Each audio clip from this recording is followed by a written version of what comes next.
Hello, YouTubers.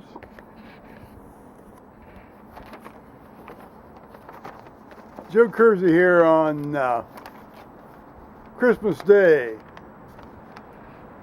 2014 at about, it's around 3:30 in the afternoon Eastern Time. And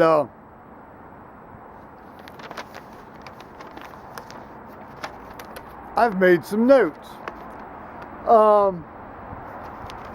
Now last night I went to the late night church service.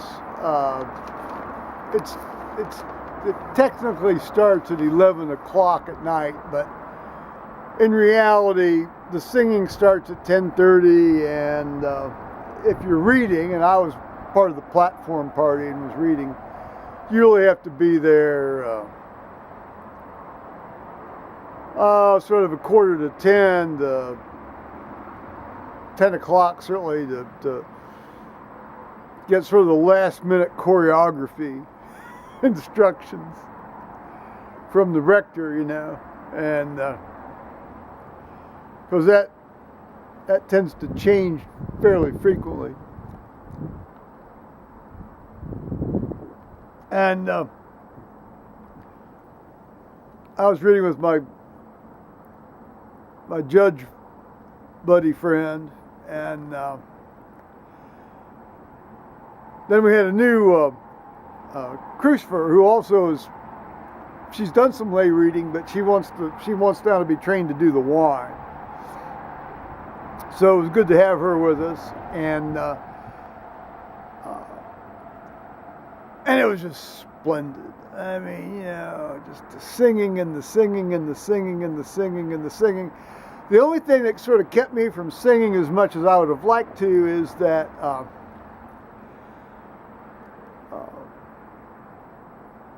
a rector had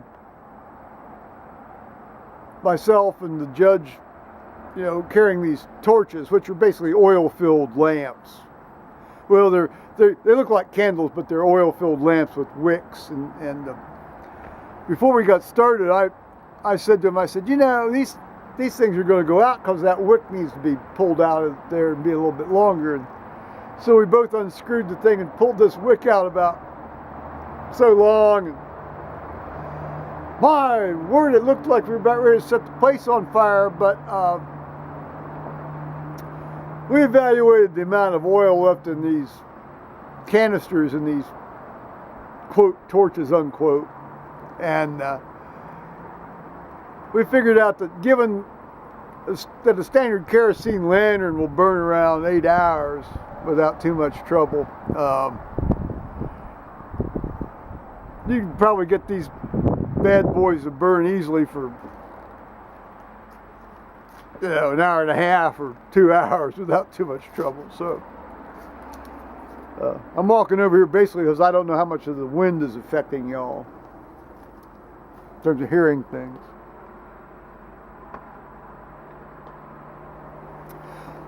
Today I went to the 10 o'clock in the morning service at church, and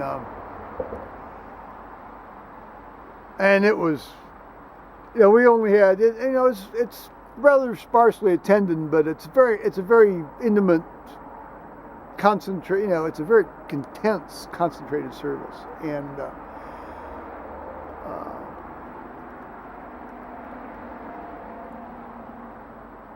I didn't read. Charles and Roseanne did all the readings, and but I did do the prayers. Well, as I say, it's never me doing the prayers. And before the service, Charles and I had a very nice, fairly long talk about, where he's, about selling his house and where he's moving and this, that, and the other. And I said to him, well, if there's anything I can haul for you in the back of my truck, it's an open bed pickup. I mean, that won't be affected by weather, or if we can get a nice day. I mean, I'm very willing to give you a hand. he said he was going to primarily rely on renting a U-Haul trailer. But there were a couple of items that are particularly large that can't fit into it. And he said he might call on my services for that, so we'll see.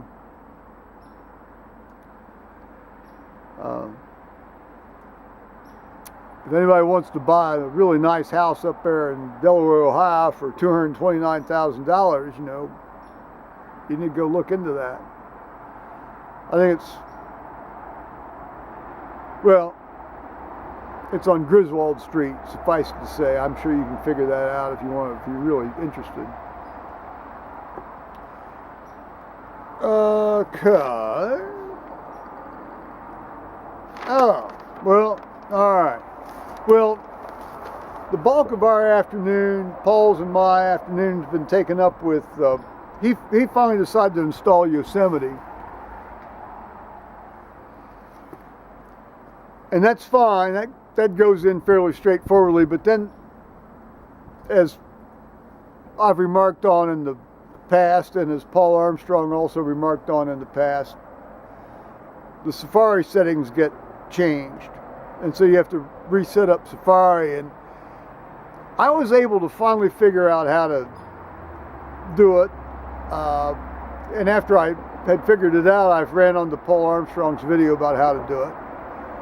And I tried Paul Armstrong's suggestion with Paul's situation today, but they didn't work. And so I went back to the Mavericks book with the David Pogue Mavericks Missing Manual book, and I'm sure a lot of it was random chance. And I was able to get the thing where you could set up the favorites in the toolbar, up at the top, rather than having no toolbar at all show up the top. But the installation and horsing with that took the better part of 3 hours. Well, he was doing laundry, so periodically one of us would pop down and adjust the washing machine and turn off the water when it needed to be turned off and that sort of thing.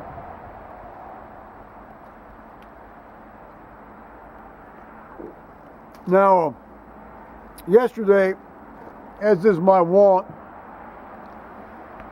I listened to the King's College Chapel Carol service on the BBC live feed that gets fed in through one of the FM radio stations here in Columbus, WSU-FM.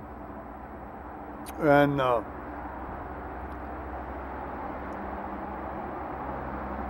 so I listened to that, live when it happened. And then I was Skyping with Tony Pincham about it, and he said he had emailed me earlier and said he was going to watch a BBC TV video of one of the services. I didn't realize there were multiple services. And he said, you can probably get it. And I said, well, no, I can't get BBC video over here without paying the full UK license fee, as if I owned a television set in the United Kingdom. And, or in England at any rate. And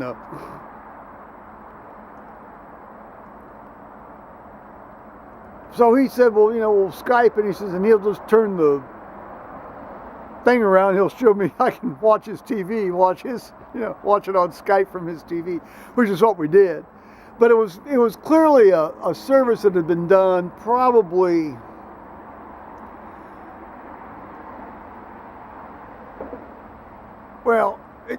it probably had happened sometime between 11 and 12 in the morning, or 10:30 and 11:30 in the morning that same morning, because it wasn't the 9 lessons in Carol service. It was a different service. It had different readings. It had 2 different readings, and it didn't have it didn't have any of the Old Testament readings. It had 2 poems, and it actually had a lot more traditional music than well, by traditional I mean recognizable music to modern ears in the sense of not the dissonant stuff, but the carols that were written in the 19th century and 18th century. Because a lot of the medieval stuff that they sang on the radio service was it's almost every bit as dissonant as the modern pieces that are composed. On the other hand, you wonder if somebody's arranged those medieval pieces to sound dissonant. I don't know. That's just a pain in. That's just one of my little hobby horses. So take that for what you will. Let's see here. Oh, well, Tony mentioned that we had Skyped for 6 hours one night, and there was a little bit of a roughness the next day on my part, I must admit. In fact, I think I mentioned that in the video. But then a day or two later, we Skyped for 9 hours, and I didn't feel in any way untoured at all the next day. Let's see, I didn't drink any spirits, and I didn't end up falling out of my chair, and that sort of thing.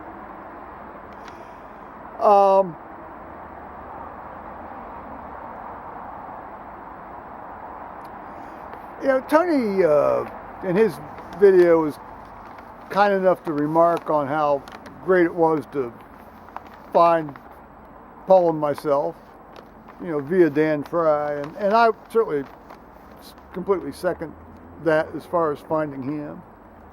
Well, and another fellow too, and I've since found a couple of guys in Scandinavia that through another fellow that. So he was remarking on the phenomenon of how you can find people on the internet that you never otherwise would meet. And that's true. It's very true.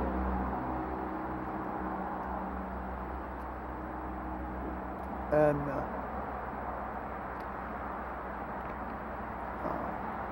that's arguably one of the best things that's happened this year,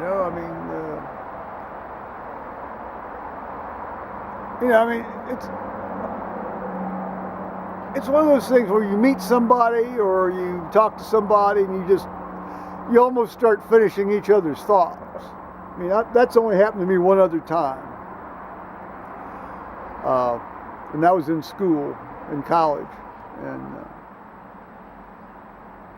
And it's almost kind of like that when I talk with Tony.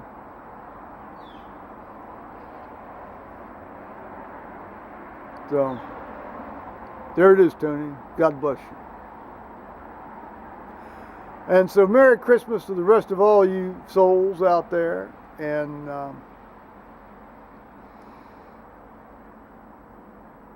I'm reading next Sunday. The bishop's going to be here. Well, one of the bishops, the suffragan bishop, is going to be here to sort of say adios, Charles. And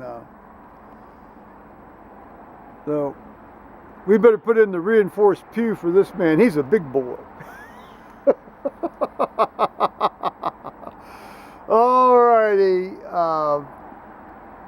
Merry Christmas, guys.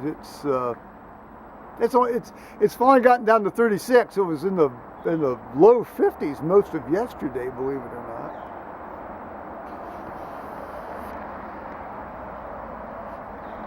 So, bye-bye, YouTubers.